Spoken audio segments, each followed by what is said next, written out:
A los malditos horrores de aquella noche hubiera querido gritar a todo pulmón. Intenté entre lágrimas y plegarias aplacar la multitud de horribles imágenes y sonidos que mi memoria agitaba ante mí.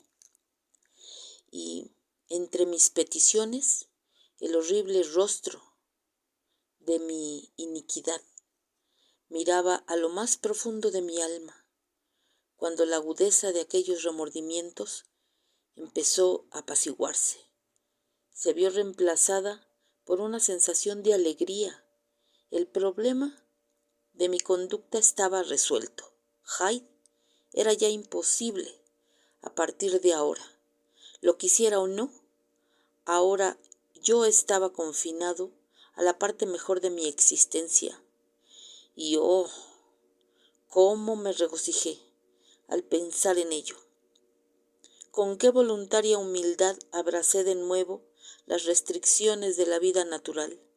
Con qué sincera renuncia cerré con llave la puerta por la cual había entrado y salido tan a menudo, y pisoteé la llave bajo mi tacón. Al día siguiente me llegó la noticia de que había habido un testigo de un crimen, que la culpabilidad de Hyde era evidente al mundo entero y que la víctima era un hombre de alta estimación pública.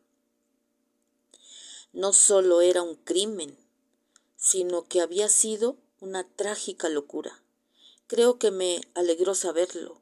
Creo que me alegró que mis mejores impulsos se vieran así fortalecidos y protegidos por el terror al cadalso. Jekyll era ahora mi ciudad de refugio. Si dejaba asomar a Hyde, aunque solo fuera por un instante, las manos de todos los hombres caerían sobre él para matarlo. Decidí que mi conducta futura redimiría el pasado y puedo decir con honestidad que mi resolución dio algunos frutos. Ya sabe con cuánta intensidad trabajé durante los últimos meses del año para aliviar los sufrimientos de la gente. Ya sabe lo mucho que hice por los demás y los días que pasé tranquilamente, casi feliz. Y no puedo decir que me cansara de aquella benéfica e inocente vida. Creo, más bien, que la disfruté de una forma mucho más completa con cada día que pasaba, pero todavía me sentía maldito por mi dualidad de propósitos. Y cuando el primer impulso de mi penitencia se embotó, el lado más bajo de mí, durante tanto tiempo mimado, tan recientemente encadenado, empezó a gruñir pidiendo su libertad. En ningún momento había soñado en resucitar a Hyde. La sola idea me sobresaltaba hasta el frenesí. No, fue en mi propia persona donde sentí una vez más la tentación de trastear con mi conciencia, y fue como con un ordinario pecador secreto que al final cae ante los embates de la tentación. Pero hay un límite a todas las cosas.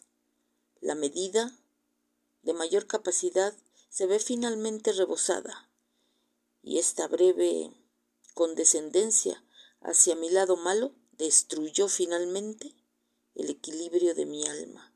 Y sin embargo, no me sentí alarmado. La caída parecía natural, como el regreso a los buenos días. De que hubiera hecho mi descubrimiento. Fue un espléndido, despejado día de enero, con humedad bajo los pies, allá donde la escarcha se había fundido, pero con el cielo sin nubes, y el Ranger Park estaba lleno de gorjeos invernales y dulces aromas de primavera. Me senté al sol en un banco. El animal dentro de mí lamía retazos de memoria. Mi lado espiritual estaba un poco adormecido, prometiendo hacer penitencia, pero no decidido todavía a iniciarla. Después de todo, reflexioné. Yo era como mis semejantes, y luego sonreí, comparándome con los demás hombres, comparando mi activa buena voluntad con la perezosa crueldad de su despreocupación. Y en el momento mismo en que cruzaba por mi cerebro aquel pensamiento de vanagloria, me invadió una sacudida, una horrible náusea y el más terrible estremecimiento. Pasaron y me dejaron débil y aturdido, y entonces, cuando hubo pasado la debilidad, empecé a darme cuenta de un cambio en el cariz de mis pensamientos, un mayor atrevimiento, un desdén al peligro, un fundirse en los lazos de toda obligación. Bajé la vista. Mis ropas colgaban, informes, sobre mis encogidos miembros. La mano que yacía sobre mi rodilla era sarmentosa y velluda. Era de nuevo Edward Hyde. Un momento. Antes había estado seguro. Era respetado por todos, rico, querido. La mesa me esperaba en el comedor de casa. Y ahora era la presa de toda la humanidad, perseguido, sin hogar, un asesino conocido, carne de horca. Mi razón se tambaleó, pero no me abandonó por completo. He observado más de una vez que en mi segundo carácter mis facultades parecían agudizadas hasta un cierto punto y mi ánimo se tensaba con una mayor elasticidad. Así, en unas circunstancias en las que Jekyll quizás hubiera sucumbido, Hyde se puso a la altura de la trascendencia del momento. Mis drogas estaban en uno de los armarios de mi gabinete. ¿Cómo podía llegar hasta ellas? Ese era el problema que, estrujándome las sienes con las manos, tenía que resolver. Había cerrado con llave la puerta del laboratorio.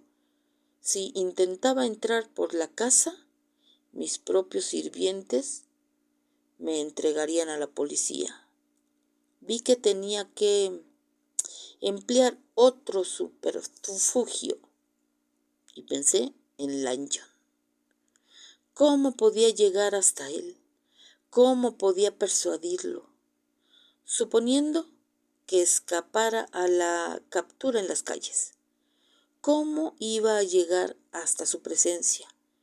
¿Y cómo podía yo, un visitante desconocido y desagradable, convencer al famoso médico para que saqueara el estudio de su colega Dr. Jekyll?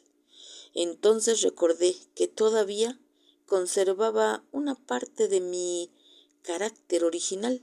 Podía escribir una carta manuscrita y, una vez concebida esta idea, el camino que debía seguir quedó iluminado de principio a fin. Así pues, arreglé mis ropas de la mejor manera que pude.